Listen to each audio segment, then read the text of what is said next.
O guys, kakabitan natin ng magneto seal. Ito yung original ng mga magneto seal, oh. Yan, tapos nilagyan natin ng teflon, dalawang ikot. Yan. Sunod natin dito o-ring. Yung o-ring. Yan. Ito siya, oh.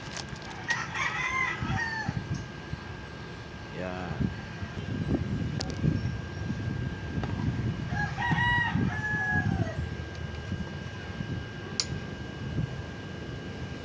Yun. Yun. Paglalagay nito, yan, ipapantay nyo dito. Tapos yan, may teflon na rin siya. Siyempre, may langis na bahagya. Yan, oh. May langis na bahagya yan. Tapos, papantay nyo lang doon. May o-ring. Meron siyang o-ring bagang washer. Tigisa. Yan. Bali, pag hinapitan mo to, tulak. Tulak, hapit, tulak, hapit. Papaluin nyo siya. Ganon.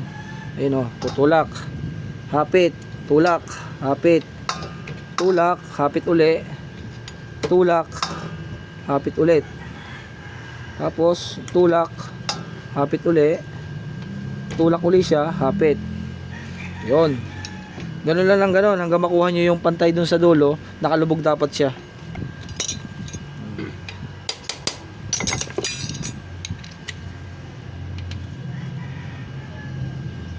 Okay na. Ayun, o. Tapos saka natin ilalagay yung o-ring dito. Diba?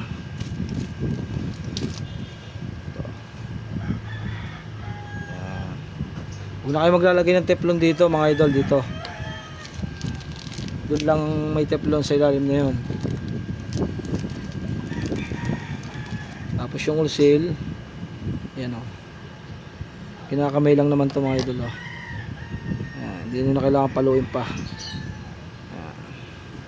Tapos spring dito.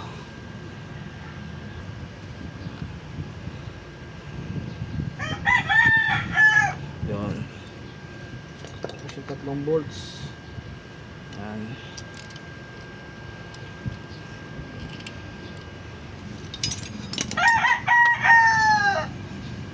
Kapitan nyo na, yun lang. Ganun lang naman kasimple, diba?